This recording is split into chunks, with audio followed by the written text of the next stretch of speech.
Friends, आज का हमारा टॉपिक है माइटोसिस। ये एक टाइप का सेल डिवीजन है। सेल डिवीजन टू टाइप से होते हैं, माइटोसिस एंड मियोसिस। और आज हम स्टडी करते हैं माइटोसिस की। डिवीजन करने से पहले सेल क्या करती है? ग्रोथ करती है, मैच्योर होती है। ठीक है, तो उस फेज में इससे पहले हम थोड़ा सा ये जानते हैं कि सेल साइकिल क्या होती है। तो डिस्कस करते हैं सेल साइकिल के बारे में। ठीक है, होता क्या है, सेल साइकिल को हम दो फेजेस में डिवाइड कर लेते हैं। इंटरफेज, कौन कौन सी दो फेजेस हैं? इंटरफेज एंड सेकेंड है आपकी एम फेज। और एम फेज में क्या पढ़ना होता है? यही माइटोसिस हमको पढ़ना होता है। इससे पहले हम ये जानेंगे कि इंटरफेज क्या होती है। इंटरफेज सेल की एक वो पीरियड होता है जिस टाइम में वो अपनी ग्रोथ करती है, मैच्योर करती है, प्रोटीन्स का फॉर्मेशन करती है, आरएनए का फॉर्मेशन करती है, कार्बोहाइड्रेट, लिपिड्स, इन सब का वो फॉर्मेशन करती है। इंटरफेज को भी हम फिर से डिवाइड कर लेते हैं थ्री फेजेस में। ठीक है, कौन कौन सी? G1, S and G2। इंटरफेजेस को किस किस में डिवाइड किया? G1, S, G2। G1 means first gap, synthetic phase and second gap. ठीक है, इस तरह से हमने ये डिवाइड कर लिया। G1, S और ये हो जाएगा आपका G2। इसके बाद आपकी स्टार्ट होती है ये वाली फेज हो जाएगी आपकी M phase. Okay, M means mitotic phase. ये वाली, ये जो पूरा हुआ ये वाला पोर्शन, ये आपकी क्या हो गई? इंटरफेज। अब देखिए इसमें जीवन में क्या होता है? जीवन ग्रोथ फेज है। इसमें कार्बोहाइड्रेट, लिपिड्स एंड आरएनए का फॉर्मेशन, राइबोसोम्स का formation, Golgi body, chloroplast, mitochondria, इन सब का यहाँ पे डुप्लीकेशन होता है, सिंथेसिस होता है। सेल ग्रोथ करती है, अपने आप को मैच्योर करती है। ओके, यहाँ पे डीएनए का कोई भी डुप्लीकेशन नहीं होता है, इतना याद रखेंगे। नेक्स्ट फेज आती है आपकी सिंथेटिक फेज। सिंथेटिक फेज में क्या होता है? डीएनए का डुप्लीकेशन होता है। ठीक है, पहले सेल कैसी थी? मान लीजिए हम डिप्लॉइड सेल में माइटोसिस करा रहे हैं, तो पहले सेल कैसी थी? डिप्लॉइड थी, 2n थी। बाद में देन सेल कैसी हो जाएगी? 4n, टेट्राप्लॉइड हो जाएगी। ओके, किस फेज में? सिंथेटिक फेज में ये टेट्राप्लॉइड हो जाती है। नेक्स्ट बात करते हैं G2 फेज। G2 फेज में फिर से ग्रोथ होती है।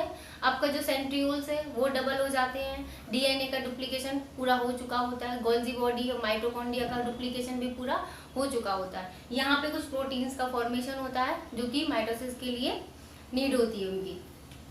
अब बात करते हैं एम फेज की। एम फेज को हम फिर से डिवाइड करते हैं। ओके, ये एम फेज फिर से डिवाइड होगी किस किस में? Prophase, metaphase, anaphase and telophase. And यहाँ होगा साइटोकाइनेसिस। ओके, ये इसकी इंटरफेज में सेल ग्रोथ करेगी। इसके बाद एम फेज को हम फिर से डिवाइड करते हैं किस किस में? Prophase, metaphase, anaphase and telophase. इसके बाद हम डिस्कस करते हैं अपना ये एम फेज के बारे में डिस्कस करेंगे। माइटोसिस क्या है? ये एक सिंपल सा स्ट्रक्चर था सेल साइकिल के बारे में, जिससे आपको माइटोसिस आसानी से समझ में आ सके। माइटोसिस में दो टाइप से डिवीजन होते हैं।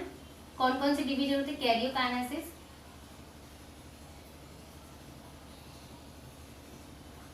And cytokinesis.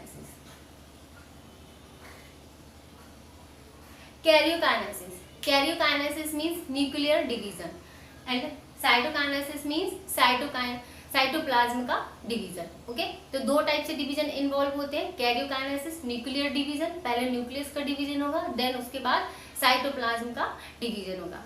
न्यूक्लियस के डिवीजन करने के लिए भी यहाँ पे आपकी 4 फेजेस होती हैं। कौन कौन सी? वही prophase, metaphase, anaphase and telophase. Okay, अब देखिए सेल कैसे डिवीजन करती है।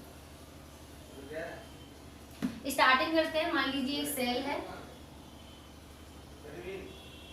ये सेल का न्यूक्लियस और यहाँ पे ये आपका है क्रोमैटिन नेटवर्क, ये न्यूक्लियस वाला पोर्शन, और यहाँ पे ये अरेंज आपका सेंट्रियोल। ओके, ये एक मैच्योर सेल है। इसके बाद हम एंटर करते हैं प्रोफेज में।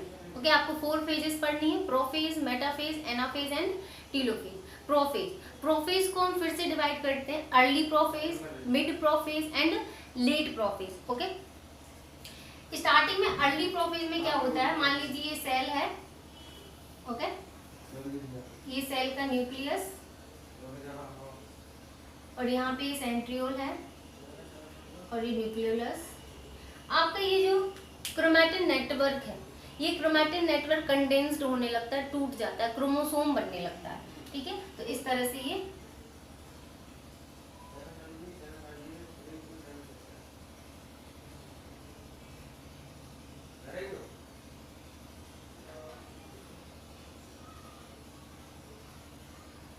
इस तरह से। ओके, ये किसका फॉर्मेशन होगी, ये आपकी सेल है, टेट्राप्लॉइड सेल है यहाँ पे इस अर्ली प्रोफेज में। और यहाँ पे क्या हो जाता है आपकी, ये यहाँ से एस्टर बेस का फॉर्मेशन हो जाता है।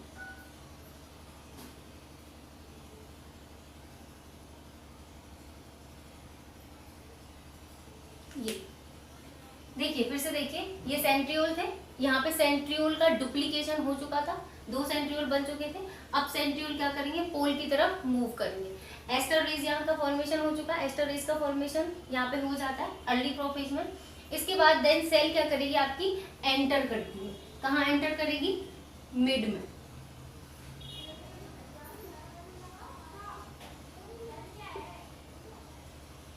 मिड प्रोफेज में क्या होगा, यहाँ पे आपकी जो न्यूक्लियर मेम्ब्रेन है वो डिजनरेट होने लगती है, डिसअपियर होने लगती है, क्रोमोसोम्स है वो और कंडेंस्ड हो जाते हैं।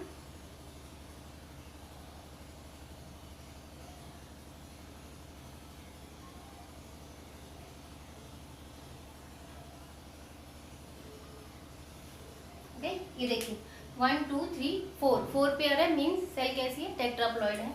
और यहाँ पे क्या होने लगेगा आपका, ये आपके सेंट्रियोल्स है, यहाँ पे ये भी आपके सेंट्रियोल्स, यहाँ पे आपकी स्पिंडल फाइबर्स का, ये आपकी एस्टर रेज है, यहाँ पे ये एस्टर का फॉर्मेशन हो चुका है। एस्टर एक स्टार लाइक स्ट्रक्चर्स है जो कि सेंट्रियोल से ही बनता है। ओके, अब ये यहाँ पे आपकी इस तरह से यहाँ पे स्पिंडल फाइबर्स का फॉर्मेशन होने लगेगा, जो कि न्यूक्लियस के एक ओर से होती चली जाती है। ओके, ये आपकी कौन सी फेज हो गई, मिड फेज। नेक्स्ट आती है आपकी late phase. Okay, late phase में देखिए क्या होता है,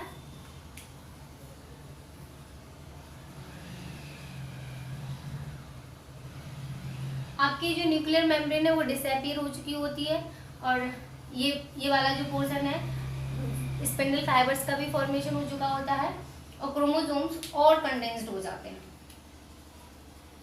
और ये लगभग किस तरह आने लगते हैं, मान लीजिए ये स्पिंडल फाइबर्स हैं, इस तरह बना लीजिए, और इस तरह से ये क्रोमोसोम्स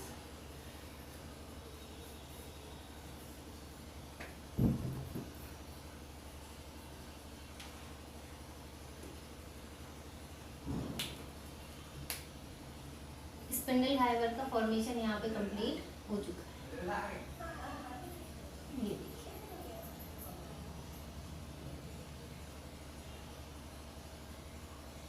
ये क्या है, ये है आपकी लेट प्रोफेज।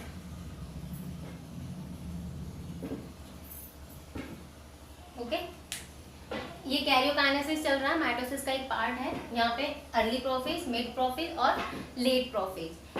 अर्ली में क्या होगा, आपका पूरा न्यूक्लियर एनवेलप प्रेजेंट होगा, न्यूक्लियस प्रेजेंट होगा, और एस्टर का यहाँ पे फॉर्मेशन हो जाएगा, और देन ये जो आपकी क्रोमोसोम्स है वो कंडेंस्ड होने लगेंगे। मिड प्रोफेज में क्या होता है, मिड प्रोफेज में ये और कंडेंस्ड होने लगते हैं, और स्पिंडल फाइबर्स का लगभग फॉर्मेशन होने लगता है।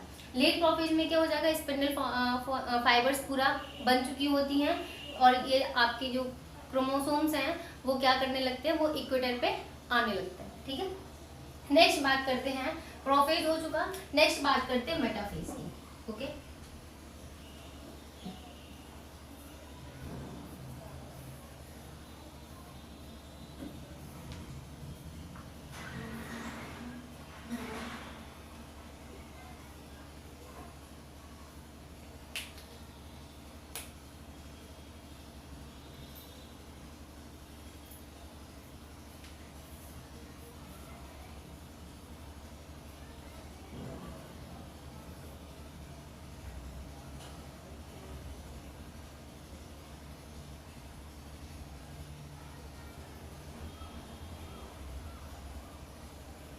देखिए ये देखिए, ये कौन सी है, मेटाफेज। ओके, मेटाफेज में क्या होता है, जितने भी क्रोमोसोम्स होते हैं वो सारे इक्वेटर पे आके अरेंज हो जाते हैं। ये देखिए सारे क्रोमोसोम्स कहाँ हो गए, एक इक्वेटर पे आके अरेंज हो गए। आपकी जो फाइबर्स, मान लीजिए ये वाली फाइबर्स, ये काइनेटोकोर से अटैच हो जाती है। जो आपकी क्रोमोसोमल फाइबर्स हैं वो कहाँ पे अटैच हो जाती है, क्रोमोसोम्स के काइनेटोकोर्स पे आके अटैच हो जाती है। तो इस फाइबर्स को हम क्या बोलेंगे, क्रोमोसोमल फाइबर्स। ओके, और आपकी ये पोल के पास जो फाइबर्स होंगी उनको बोलेंगे पोलर फाइबर्स। एंड आपके बीच में ये जो फाइबर्स है ये वाली, इनको बोले इंटरमीडिएट फाइबर्स।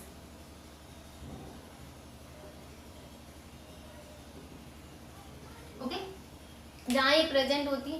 देखिए ये फाइबर्स जो बनी है वो किसकी बनी होती है, जो स्पिंडल फाइबर्स ये किसकी बनी होती है, माइक्रोट्यूब्यूल्स की बनी होती है। माइक्रोट्यूब्यूल्स किसकी बनी होती है, ट्यूबुलेंट प्रोटीन की बनी होती है। ट्यूबुलेंट प्रोटीन क्या करेगी, आपस में अरेंज होगी, असेंबली बना लेगी और एक स्पिंडल फाइबर्स का फॉर्मेशन कर लेती है। देन बात करते हैं एनाफेज। नेक्स्ट फेज कौन सी है आपकी, एनाफेज। एनाफेज में क्या होने लगता है, मान लीजिए यहाँ से स्पिंडल फाइबर्स है इस तरह से,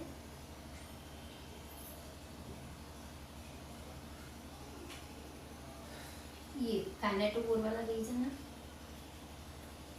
ये यहाँ से इस तरह से अटैच है।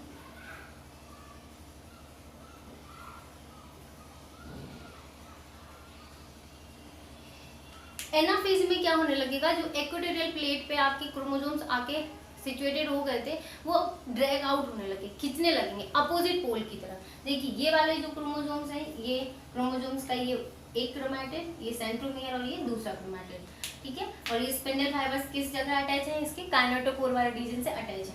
ये किस तरफ, ये इस वाले पोल की तरफ खींचे जाएंगे और ये वाले जो क्रोमोसोम्स है वो इस वाले पोल की तरफ खींचे जाएंगे। ओके, ये कौन सी फेज थी आपकी, एनाफेज। नेक्स्ट बात करते हैं टीलोफेज। ओके, टीलोफेज में क्या होता है, मान लीजिए ये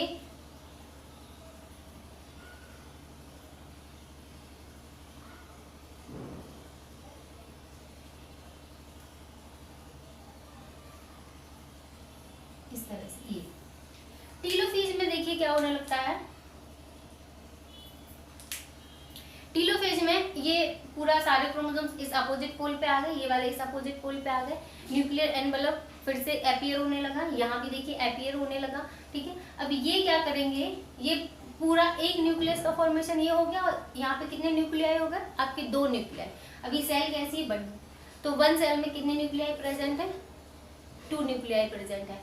अभी क्या होगा, ये हो गई आपकी यहाँ पे कैरियोकाइनेसिस। ओके, फिर से देख लीजिए, कैरियोकाइनेसिस में न्यूक्लियर डिवीजन होना था। न्यूक्लियर डिवीजन कहाँ से स्टार्ट हुआ था, ये आपकी सेल थी, आपके सेंट्रियोल्स का डुप्लीकेशन हुआ था, डीएनए का डुप्लीकेशन हुआ था, गोल्जी एपरेटस, माइटोकॉन्ड्रिया, क्लोरोप्लास्ट, इन सब का डुप्लीकेशन हुआ था। देन आपकी सेल किसमें एंटर करी थी, अर्ली प्रोफेज में एंटर की थी। अर्ली प्रोफेज में क्या किया, क्रोमोसोम्स कंडेंस्ड होने लगे थे, एस्ट्रल रेस का फॉर्मेशन हो गया था। मिड प्रोफेज में क्या हुआ था, स्पिंडल फाइबर्स का फॉर्मेशन होने लगा था, क्रोमोसोम्स और कंडेंस्ड हो गए थे।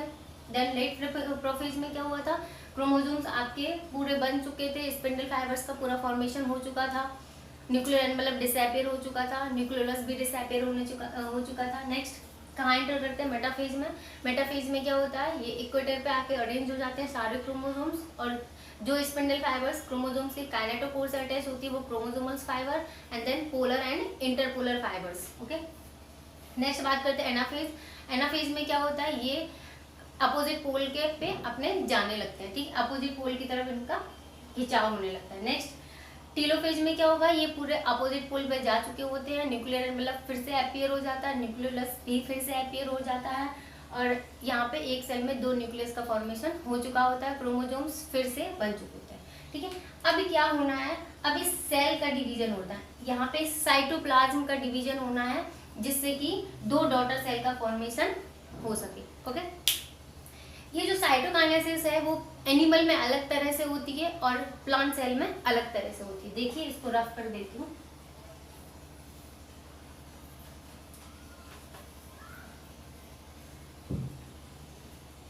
देखिए एनिमल में जो साइटोकाइनेसिस की प्रोसेस होती है बाय क्लीवेज होती है, बाय फरोइंग होती है। मान लीजिए सेल है ये, ठीक है, ये सेल है, इसमें 2 न्यूक्लियाई प्रेजेंट है, ठीक है। इसमें कैसे होगा, एनिमल सेल है, इस तरह से ग्रूव का फॉर्मेशन होगा, ओके, इस तरह से ग्रूव का फॉर्मेशन होगा, तो 2 न्यूक्लियस, और आगे जाके ये ग्रूव क्या करेगी, इस तरह से 2 डॉटर सेल का फॉर्मेशन कर देगी, ओके। तो एक पेरेंट सेल से कितनी डॉटर सेल का फॉर्मेशन हुआ, 2 डॉटर सेल का फॉर्मेशन हुआ। ये जो ग्रूव है वो कहाँ बनती है, पेरीफेरी टू सेंटर, पेरीफेरी से स्टार्ट होती है और कहाँ खत्म हो जाती है, सेंटर पे जाके ये खत्म हो जाती है। इस तरह का डिवीजन किसमें होता है, ये होता है आपका एनिमल में, बाय फरो। सेकेंड देखते हैं प्लांट सेल। प्लांट सेल में जो साइटोकाइनेसिस की प्रोसेस होती है वो होती है आपकी बाय सेल प्लेट फॉर्मेशन। इस तरह से मान लीजिए ये आपकी प्लांट सेल है, 2 न्यूक्लियाई का ये फॉर्मेशन हो चुका है, कैरियोकाइनेसिस हो चुकी है। इसके बाद क्या होगा, यहाँ पे क्या हो जाएगा, इस तरह से प्लेट का फॉर्मेशन हो जाएगा, ठीक है। प्लेट का फॉर्मेशन हो जाएगी। ये प्लेट बनती किससे, ये गोल्जी एपरेटस की जो वेसिकल्स होती हैं वही, और ईआर की जो वेसिकल्स होती है वो यहाँ पे आके अरेंज हो जाती है और फ्रेगमोप्लास्ट का फॉर्मेशन करती है, प्लेट का फॉर्मेशन करती है, ओके। यहाँ पे जो आपकी प्लेट का फॉर्मेशन हो रहा है वो सेंटर टू पेरीफेरी हो रहा है, ठीक है। पहले सेंटर में वेसिकल्स आके अरेंज होंगी और ये आगे जाके कहाँ पे अटैच हो जाएंगी, इसकी पेरीफेरी पे ये अटैच हो जाती है। इस तरह से 2 डॉटर सेल का आपका फॉर्मेशन ये होगा, ठीक है। माइटोसिस होता कहाँ है, ये आपकी सोमेटिक सेल्स में होता है, ठीक है, नॉर्मल सेल में जो आपकी बॉडी में प्रेजेंट होती हैं, जो प्लांट्स की बॉडी में प्रेजेंट होती हैं, ओके। इस तरह से ये साइटोकाइनेसिस की प्रोसेस आपने पढ़ी, प्लांट में कैसे होगी सेल प्लेट मेथड, और एनिमल में कैसे होगी बाय फरोइंग की होती है, ओके। इसका सिग्निफिकेंस क्या है, इसका रोल क्या है, जैसे ये क्या करता है, हीलिंग में हेल्प करता है, जैसे ग्रोथ होती है, प्लांट की ग्रोथ या एनिमल की ग्रोथ वो माइटोसिस से ही होती है। और दूसरा क्या है, जैसे आपको चोट लग जाती है तो हीलिंग में भी ये हेल्प करता है, ओके। इस तरह से ये माइटोसिस का रोल है। Thank you.